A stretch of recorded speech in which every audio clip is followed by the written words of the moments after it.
என் அப்பா கொஞ்சம் ஃபிட்டு, எங்க அம்மா ரொம்ப ஸ்ட்ரிக்ட். பின்னாடி தெரிய வேணாம், நீ நடைய கொஞ்சம் கட்டு.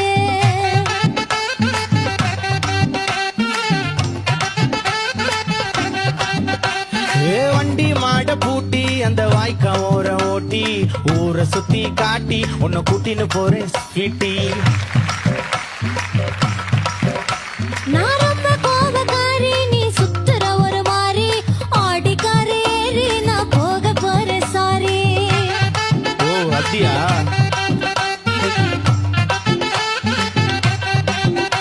நான் வைக்க மாட்டேன் தாடி, நீ வேணா எனக்கு போடி. இந்த மாமாவை தான் தேடி உன் தங்கச்சி வர ஓடி.